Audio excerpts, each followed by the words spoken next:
KSJE and the Farmington Public Library present Cuentos Hahne and Tales. Hello, my name is Raylene, Yazzie, and I am a youth services technician at the Farmington Public Library. Today I'm going to read several books all about science and space. The first book I'm going to read is called Mary Had a Little Lab by Sue Fleiss. Mary had a little lab she tested and created. While other kids were at the park, she built and calculated. Inventing can be lonely, though. She rarely stopped for fun.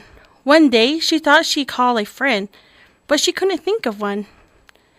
Maybe I need a pet. One fluffy, soft, and sweet to snuggle, cuddle, hold, and love, and make my life complete. She traveled to a local farm with scissors and a sack. She snipped a tiny tuft of tulle, then quickly headed back. She made an apparatus with pulleys, knob, and gears, then set the switches, pipe, and springs, and covered both her ears. The new machine is finished, my best invention ever. Then Mary turned the power on and gently pulled the lever.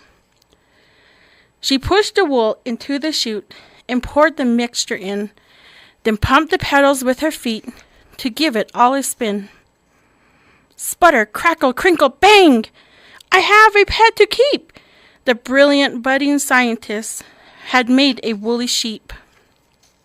The sheep assisted in the lab and often helped with chores. He carried all the groceries and buffed the kitchen floors. He followed her to school one day. The teacher was impressed. He said the sheep could stay in class as Mary's special guest. The kids all rushed to see the sheep and asked if they could play.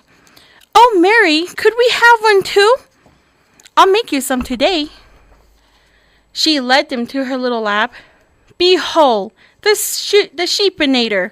I simply pressed the button here, the woolly duplicator.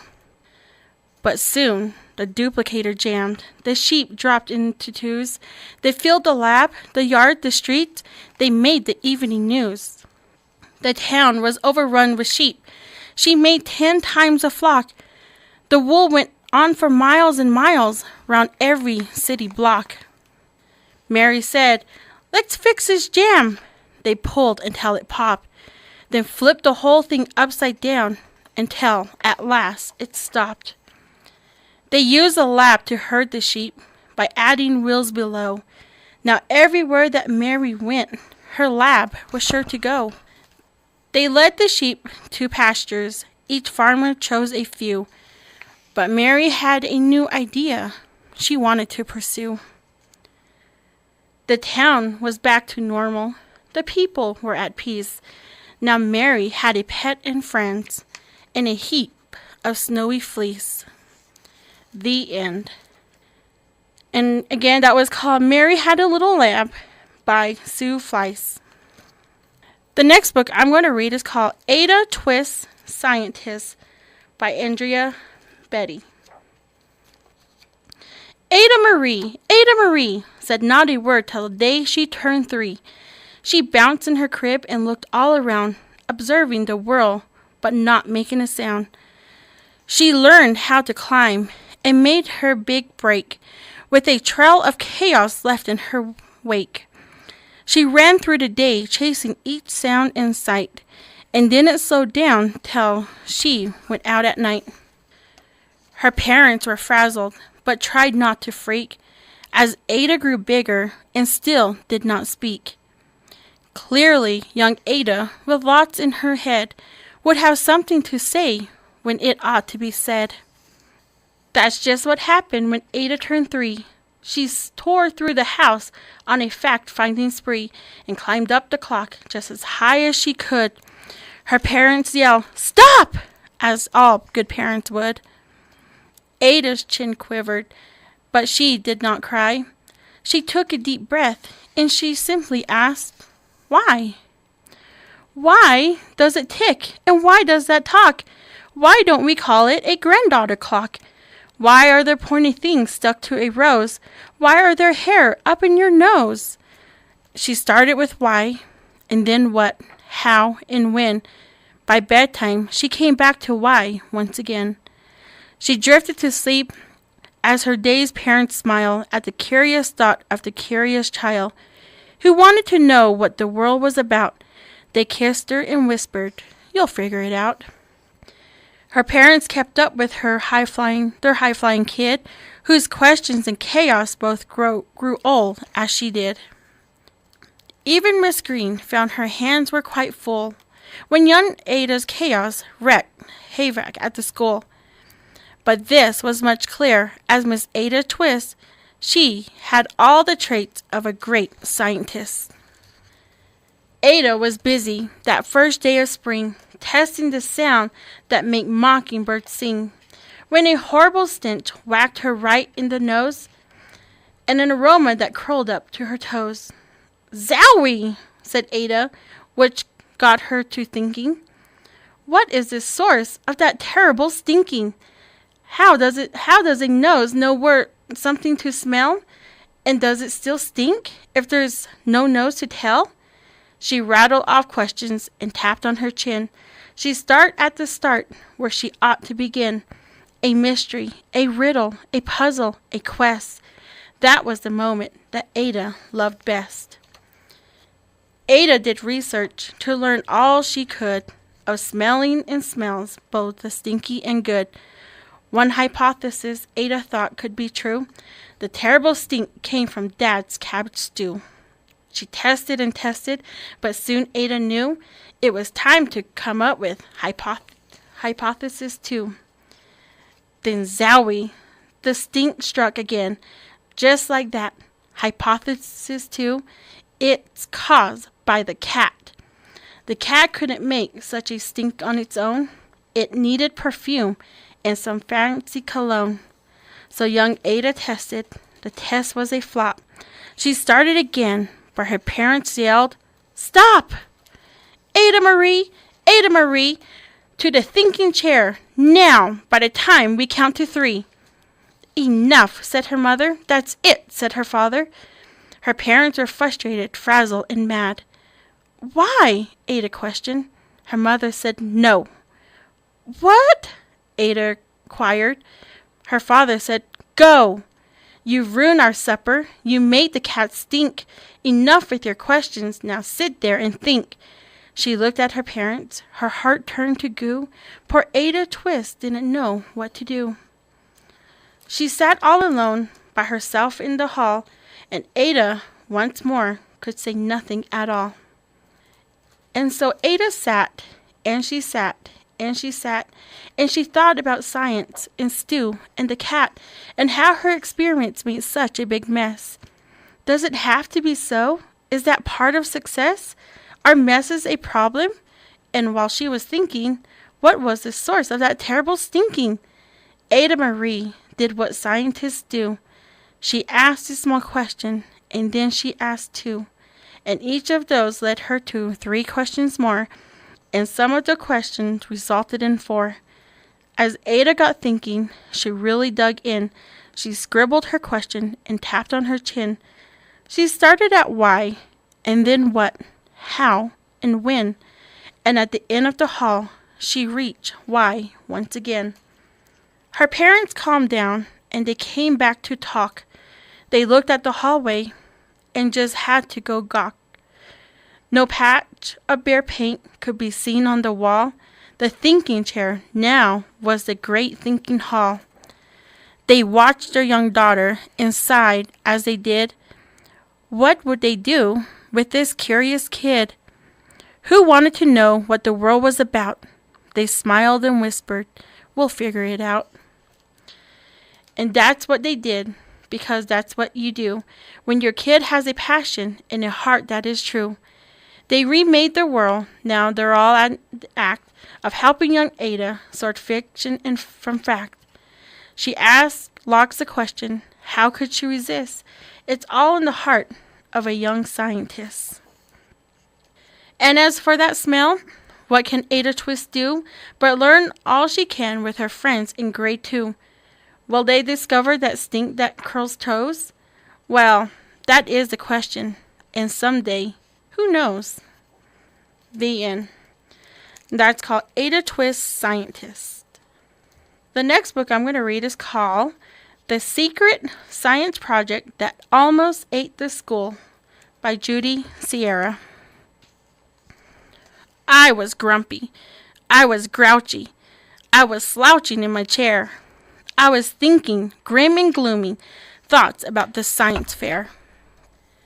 Miranda bragged her rocket ship could travel to the moon. Alexander taught his hamster how to sing a tune. The ants on Mary's ant farm were growing corn and peas. And Kevin was on the brink of curing a disease. Miss Fidget looked me in the eyes. I wished that I could hide. What will your science project be? She asked. It's secret, I replied. The secret was, I didn't really have a project yet. I needed an experiment that no one would forget. So I stayed up late and found a great one on the internet that said, a science project fully guaranteed to win first prize. A substance so amazing judge won't believe their eyes. A mutant yeast with just a piece of dragon DNA. Professors, super slime, order yours today. I sent the money instantly. Then early Friday morning, a box appeared. It looked so weird, but with big green letters. It said, your super slime is sensitive, so handle it with care. Keep it safe inside the box until the science fair. Then, feed it sugar till it swells 1,000 times in mass. Stand back as it erupts into a harmless cloud of gas. I popped the lid and gave the slime a teeny tiny poke. It started getting bigger. It growled and it blew off smoke. It catapulted from the box and splattered on the floor. Precisely as Sir Scratch-a-Lot stepped through the kitty door and plopped his paws into the muck. He rudely hissed and spat. Yikes! The secret science project just ate my kitty cat. Is that your stupid science project? Asked my sister Kate. Stop, I said. You'll hurt its feelings. Oop, it was too late. The slime began to spin around. It rose into the air. And when it roared, it hit the floor. My sister wasn't there. Just then, I heard my father's voice. What's going on in there? Something in that bedroom smells like moldy underwear. My science project's sensitive, I warned. Don't make it mad. There wasn't time to stop the crying. The slime ingested Dad. The science project looked at me. I thought it would drool. I tried to run away, but yikes! It followed me to school. Miss Fidget shouted, Ew! What is that big, disgusting creature? The slime stopped short and gave a snort and ate my third grade teacher. It grew larger by the minute as it swallowed Alexander. And it swallowed Kevin Fink and Mary and Miranda. As the slime was busy slurping up the last of Mary's aunt, I remembered the instruction in the pack was of the pant. Sugar, I commanded. Feed that hungry slime some sweets. Kids reached in their back pockets. Soon the air was filled with treats. As donuts flew, and cookies too, and candy bars and gum, the bloated blob was quick to gobble every single crumb. I shook a can of pop and sprayed the glowing slime till I could hear that it had swelled at least 1,000 times. Now everybody hide, I screamed. Ka-flam, ka-flu, ka-zlam! It vanished in a burst of CO2. When the dust had cleared away, my dad was up in a tree. My teacher dangled from the roof. We were all on TV. Sir Scratch-a-Lot, I called. What happened to my cat? He's on your head, my sister said, pretending he's a hat. My project didn't win first place, and that was fair, I guess. Miss Fidget kept me after school to clean up all the mess. and underneath the cookie bites and sugary debris, I saw a goopy glob of slime, and yikes, it winked at me. The end. And that was called The Secret Science Project That Almost Ate the School. The last book I'm going to read is called I Want to Go to the Moon by Tom Saunders. Neil was born one August morn, not a day too soon, and every night he pointed out his window at the moon. When he took his first small steps and said his first few words, he marched up to his parents' room, and this is what they heard. I want to go to the moon, Mom. I want to go to the moon, Dad. What can I do to make it come true? I want to go to the moon. His parents loved him very much and tried to make him see that spaceships in the storybooks were only make-believe. You see, my son, it's not been long since man began to fly. The moon's too far away, and that's why no one has even tried. You'll never go to the moon, Neil. You'll never go to the moon. We're sorry, my son, but it's never been done. You'll never go to the moon. He built himself a rocket ship the day he turned 6. The other kids ate birthday cake while Neil worked on the ship. Everyone in the neighborhood thought his rocket ship was good, but they all squealed when Neil revealed, I'm going there for real. You'll never go to the moon, Neil. You'll never go to the moon. You silly young Neily, it isn't for really. You'll never go to the moon. Neil went to school and studied hard, morning, night, and noon, just so he could prepare to walk upon the moon. His teacher told him not to waste his time on crazy dreams. It's good you have a goal, they said, but yours is too extreme. Because you'll never go to the moon, Neil. You'll never go to the moon. Scientists say it's too far away. You'll never go to the moon. And when he finished college, with his suitcase in his car, he drove to where they built the rockets headed to the stars. They said, the only job we have is cleaning knives and spoons. Neil said, okay, I'll do it, but I want to go to the moon. No, you'll never go to the moon, Neil. You'll never go to the moon. You're the back of the line of 1,000,009. You'll never go to the moon. Neil washed his spoons at night, and in the day he trained to fly the highest, fastest plane that ever flew up in the sky. He earned his wings by flying up the highest in a jet, but Neil said, till I reach the moon, we ain't seen nothing yet. They told him, you'll never go to the moon, Neil. You'll never go to the moon. That's the way that it goes, and everyone knows you'll never go to the moon. Neil was made an astronaut in 1962. The finest of the finest made the first Apollo crew. And then in 1969, one summer afternoon, the general said, we need someone to take us to the moon. Do you want to go to the moon, Neil? Do you want to go to the moon? You've proven yourself like nobody else. You're going to go to the moon. Then 3, 2, 1, liftoff. Oh, you made it to the moon, Neil. You made it to the moon. You did what you said, and you said what you did. You made it to the moon. The end. And that was called I Want to Go to the Moon by Tom Saunders. And again, the books that I read today were Mary Had a Little Lab by Sue Fleiss, Ada Twist Scientist by Andrea Beaty, The Secret Science Project That Almost Ate the School by Judy Sierra, and I Want to Go to the Moon by Tom Saunders. These are books that you can find at the Farmington Public Library. You can go to our online events calendar for more information of our programs. Thank you.